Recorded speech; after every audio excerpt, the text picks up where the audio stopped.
मेरे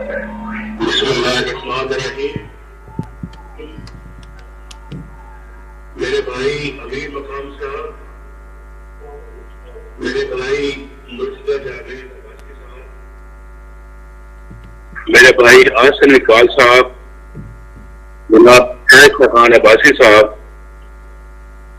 और सवात के मुस्लिम सवात के भाइयों, दोस्तों, अस्सलाम वालेकुम। मेरी आवाज आप तक पहुंच रही है?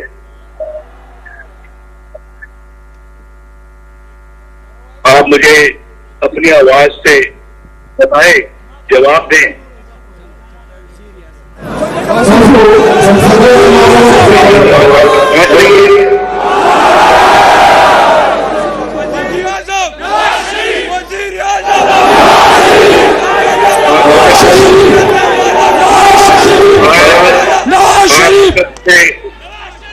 आपसे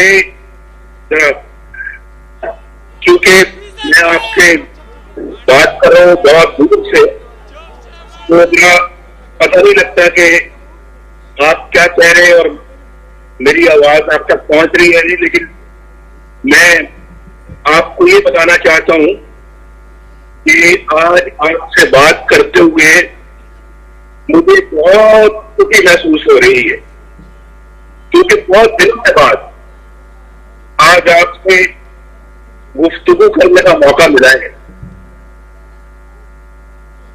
स्वाद के भाइयों और दोस्तों, मुझे इस बात का अफसोस है मेरा मौका मिला है कि कुछ अरसे से आपकी जिंदगी की मुश्किलात बहुत बढ़ गई हैं। एक तरफ तामीर और तरक्की का वो अमल रुक गया जिसकी बुनियाद हमने डाली थी, वो तहरीक में डाली थी, और दूसरी तरफ महंगाई, बेरोजगारी और बढ़ती हुई गुर्बत ने आपका जीना मुहाल कर दिया है। आप जानते हैं कि हमारी हुकूमत ने मुल्क के लिए और आपके लिए क्या कुछ किया। आप जानते हैं कि जब तरक्याती काम होते हैं तो रोजगार के मौके पैदा होते हैं, खुशहाली आती है, दुकान की सूरत हाल बेहतर होती है, और हमने करके दिखाया और जिंदगी का पहिया आगे की तरफ चलता है। आप जानते हैं कि किस तरह लोग 20-20 घंटों की लोड शेडिंग का अजाब सह रहे थे जब हम आए, और दहशतगर्दी थी हर तरफ से। अल्लाह का शुक्र है कि जब हमारी वसत हुई तो इन बहरानों पर हमने काबू पा लिया था। आप इस बात के चश्मदीद गवाह हैं। मैं जब कहता हूं मेरे भाइयों और दोस्तों कि आज मुझे आपसे बात करते हुए दुख हो रहा है, इस वजह से कहता हूं कि मौजूदा हुकूमत ने इस मुल्क को हर एतबार से तबाह बर्बाद करके रख दिया है। मैंने अभी कहा, महंगाई आसमान से बातें कर रही है। लोग सब्जी दाल भी नहीं खा सकते और आटा नायाब हो गया है। मुझे पता लगता है और आप बेहतर जानते हैं कि आज रोटी जो है, रोटी कितने की होती है? रोटी आपको मालूम है? आज रोटी 20 रुपए तक जा पहुंची है। हमारे दौर में 5 रुपए की मिलती थी। कितने की मिलती थी? 5 रुपए की। और चीनी 110 रुपए की हो चुकी है, जो हमारे दौर में 50 रुपए के लगभग। कमाल हो गया है भाई। और तो और दवाइयां जो है, दवाओं की कीमतें लोगों की पहुंच से दूर हो गई हैं, और आपको ये फैसला करना पड़ता है, जो कि बड़ा तकलीफदेह फैसला है, कि रोटी खरीदें या दवाई खरीदें या फिर बच्चों के स्कूल की फीस अदा करें या फिर उनको किताबें खरीदें।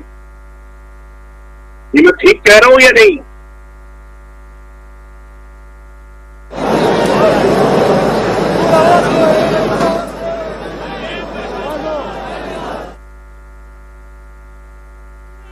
नवाज शरीफ, नवाज शरीफ, नवाज शरीफ, नवाज शरीफ, नवाज शरीफ। लिंक हमारा राब्ता कट गया है। आप खामोशी से थोड़ा सा वेट करें, दोबारा भी हमारा लिंक जुड़ जाता है।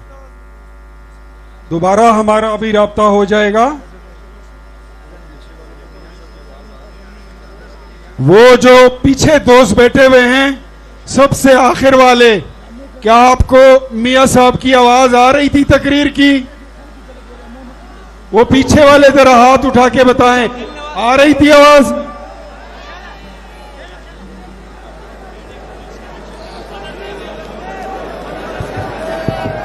ताज तो शायद आवाज रहा तो हमारे पास झंडे को लाओ के झंडे।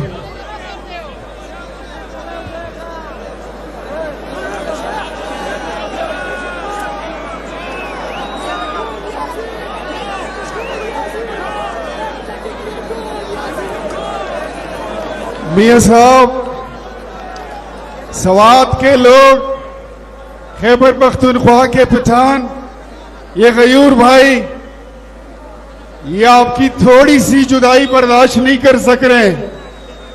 और ये जितनी जुदाइयां हैं, आज ये कौम निकली इस अहद के साथ है कि हम आपको बुलाएंगे, और न सिर्फ आपको बुलाएंगे बल्कि जिस मसनद से आपको साजिशों के करके आपको उतारा गया था, दोबारा वही आपको बिठाएंगे। मैं कह रहा था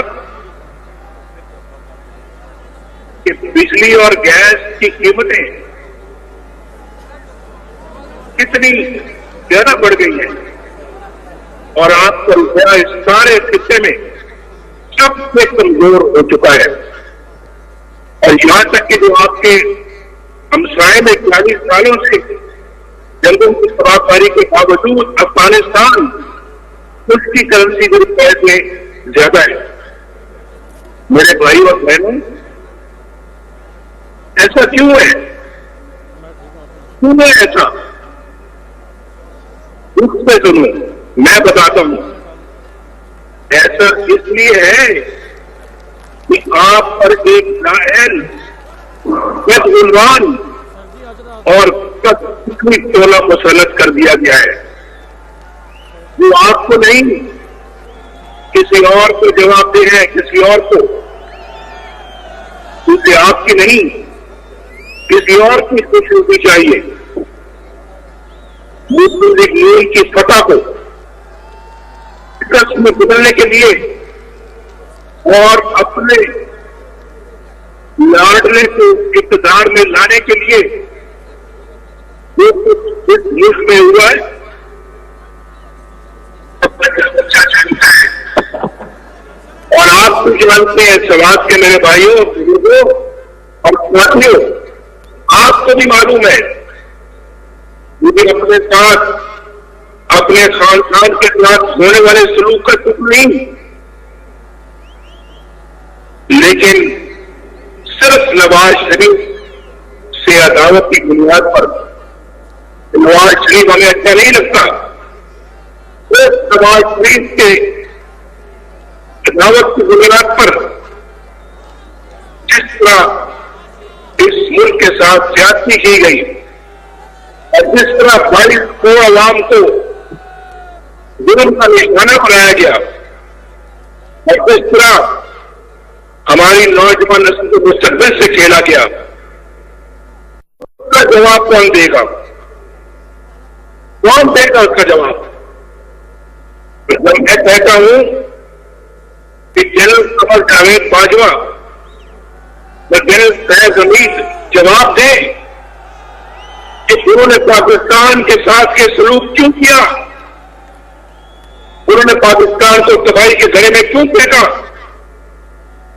वो कहते हैं कि एक नवाज शरीफ हमारा नाम क्यों लेता है? तो भाइयों, मेरे दोस्तों, समाज के जानसारों, आप ही मुझे बता दीजिए सर कि मैं किसको नाम दूं? मैं चंद आदमियों की लाकानूनियत और आइन शिकनों का इल्जाम पूरी फौज को नहीं दे सकता। क्यों दूं मैं? ठीक है, जय बाजो जय साइस, आपने हजूर अपनी मर्जी की DIG तो बनवा ली, मर्जी के फैसले भी आपने हासिल कर लिए, नवाज शरीफ को वजारत उज़्मा से हटवा भी दिया। मुझे शहबाज शरीफ, मरियम नवाज और मेरे खानदान और पार्टी के लोगों को जेलों में डलवा दिया। मीडिया के जरिए हमारी किरदार खुशी से अब भी जारी है। अगर मामला यहीं तक रहता तो चले, कोई बात नहीं थी। अगर पूरे मुल्क के अवाम को गुर्बत, बदहाली, महंगाई और बेरोजगारी के अंधेरों में धकेलने का जवाब किसी न किसी को तो देना पड़ेगा, देना होगा। चलो, मेरा तो जुर्म था कि मैं आपकी, पाकिस्तान के अवाम की हक हुक्मरानी की बात करता था, आइन की बात करता था, जमहूरियत के असूलों की बात करता था, अपनी हदूद के अंदर रहने के लिए कहता था। लेकिन अवाम का क्या कसूर था भाई?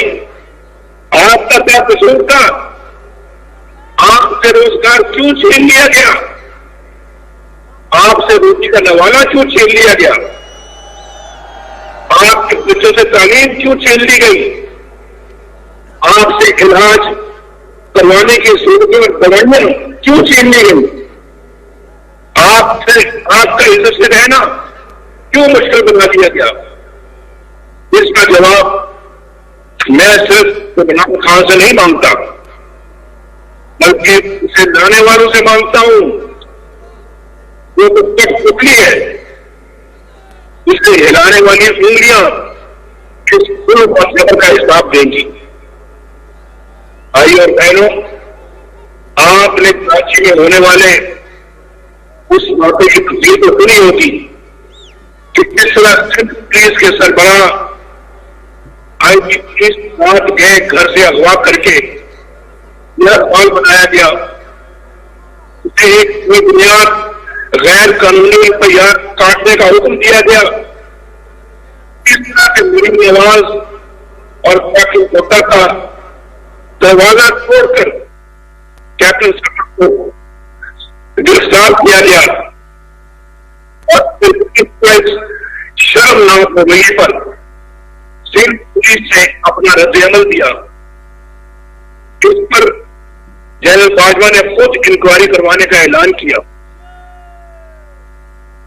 अब एक प्रेस रिलीज जारी की जाती है कि इंक्वायरी मुकम्मल हो गई और जिम्मेदारों को जुदा जिम्मेदारी से हटा दिया गया। मैं जो कहता हूं कि यहां हुकूमत के ऊपर एक हुकूमत है, रियासत के ऊपर एक रियासत है,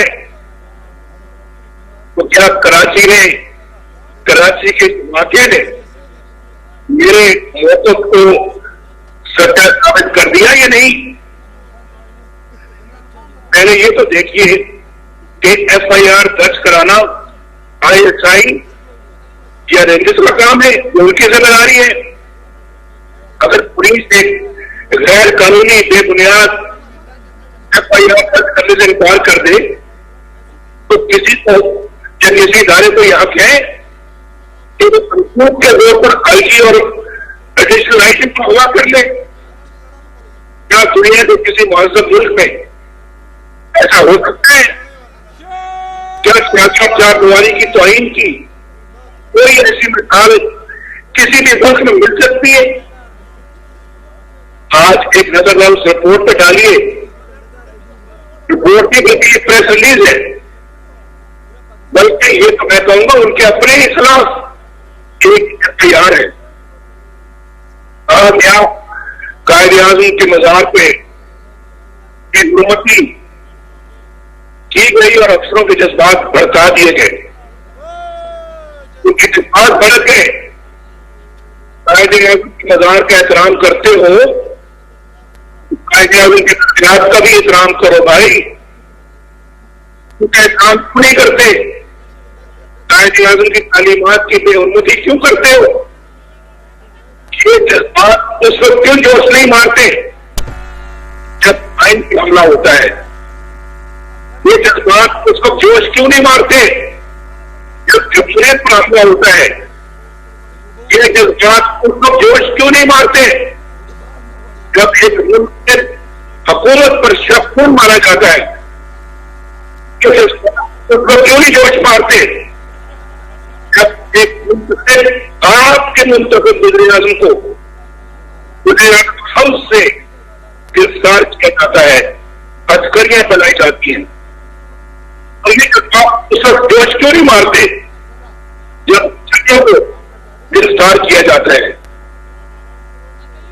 आप उस वक्त जोश क्यों नहीं मारते जब हाउस के सामने धरने दिए जाते हैं और धरने दबाए जाते हैं? मेरे भाइयों और बहनों, क्या हमारे सीने में और औरत के सीने में दिल नहीं? क्या और हमारे जज्बात की कोई कदर कीमत नहीं? जब लोगों के जज्बात में उबाल आता है तो वो घंटी को उठाकर ले जाते हैं। किसी जर्नैल का खून जोश मारता है और वज़ीर-ए-आज़म को उठाकर जेल में डाल देता है और शामिल हो जाता है। किसी के जज्बात में गर्मी आती है तो किसी सहाफ़ी को उठाकर ले जाता है। एक प्रेस रिलीज जारी करने वालों ने इतना भी नहीं सोचा कि उठा है। राजनीति मुल्क की मफाद में नजरिए को तो और बिना पर हमें सरकार बना दे दिया जाता है। लेकिन आज तुम सिर्फ अपने इदारों के काम लेकर को बता रहे हो कि हमारे अफसरान इस कदर गैर जिम्मेदार हैं कि आप यहाँ पर किसी भी वक्त वो कुछ भी कर सकते हैं। शाबाश शाबाश। ऐसे में तो उन्हें आइन का ख्याल आता है ना कानून का और ना ही अपने गर्ज का और ना फौज की मारे का, किसी चेन ऑफ कमांड का। इस बात की रूह में बहकर कुछ भी कर सकते और फिर इतने बड़े टीम को 2 इशारों के दरमियान गलत साजिश का नाम दिया गया। तो पुलिस में सूबाई पुलिस के सरबराह को आप करके FIR दर्ज करने का जिक्र भी नहीं है। उन अफसरान के नाम तक नहीं बताए गए, उन्होंने सब कुछ किया। इसलिए कि ये नाम मुकद्दस है। वाह, ये सिर्फ भाई सियासतदान है, तो आपके लोग सियासतदान ही है जिनके नाम के साथ चोर, डाकू, लुटेरे और गद्दार भी कुछ लगा देते हैं। भाई जीत करके हमारी किरदार खुशी करो, जीत करो, जेलों में डालो, इन नामों को गाली बना दो। लेकिन मैं आपको बता दूं, अब नहीं चलेगा, ना चलना चाहिए। सर्विस जजों के खानदानों की जाती है, साहब के नाम लेकर निकाला बनाया जाता है। अगर दुनिया को जैसे आईनी काम करने वालों के नाम लेकर उनकी जाएगी तो फिर उन सबके नाम भी जरूर लिए जाएंगे। आइन, जमहूरियत और आवाम की मैं इस प्रेस रिलीज की एक दफा करता हूं और मुसरत करता हूं। ये कोई रिपोर्ट नहीं बल्कि एक मन गढ़ अफसाना है जिसमें किसी सवाल का वादे जवाब देने की बजाय बेशुमार नए सवाल आ दिए, जिसके वारदात को देने वाले असल किरदारों पर पर्दा डालकर पार करने वालों को उठाने का खतरा बना दिया। तो बेहद नुकसान को क्या है मेरे दोस्त, मुझे पता लगा है कि शायद बात है और बारिश होने वाली है। अपनी गुफ्तगू को हवालत नहीं देना चाहता। यही है रियासत के ऊपर रियासत जो मैं आपको बताना चाहता हूं। किसी को रियासत को रियासत कहते हैं, किसी को हुकूमत के ऊपर हुकूमत कहते हैं। और यही है वो जो मेरे रात पाकिस्तान को आगे बढ़ने नहीं दे रही। यही है, यही हमारे लिए घाटे का सौदा है। आवाम की सच्चाई को सामने नहीं आने दे रही। जो रोक टोक करने वाले, आइन तस्लीम करने वाले सियासतदानों को इब्रत का निशान। भाई और बहनों, ऐसा कोई गलत फहमी नहीं है। अपने चाहते हैं बल्कि साबित करती है। हमने हमेशा अपने दारों को खुद किया है, मैंने किया है और मुझे अफवाज पाकिस्तान को मजबूत करने में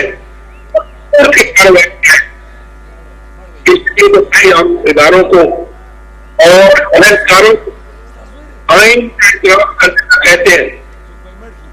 तो वही बात कहते हैं जो कायदे आज़म ने कही थी, उन बात को कहते हैं जो आइन में लिखी है। इसका हालत हमारे जवानों और अफसरों का है। और सियासत के अंदर दफनदाजी बंद होनी चाहिए, इंतखाबात की ताक़ीद बंद होनी चाहिए, अवाम के वोट की इज्जत होनी चाहिए। और मैं आपको याद करूंगा कि आपको मिलकर भरपूर नारा लगाना चाहिए। इज्जत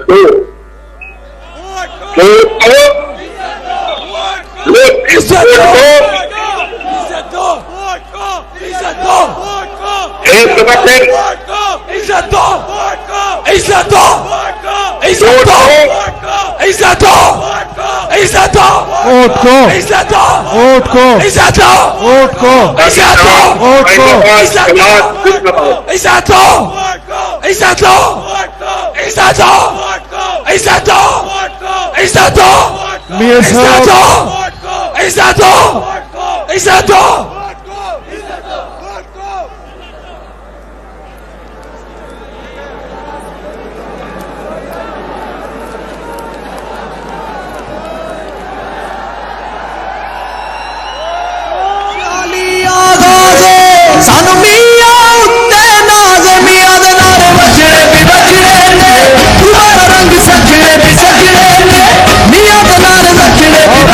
तालियों की गूंज में अपनी और आपकी बहन, हमारी बहन, तेरी आवाज मेरी आवाज, मरियम नवाज, मरियम नवाज, तेरी आवाज मेरी आवाज,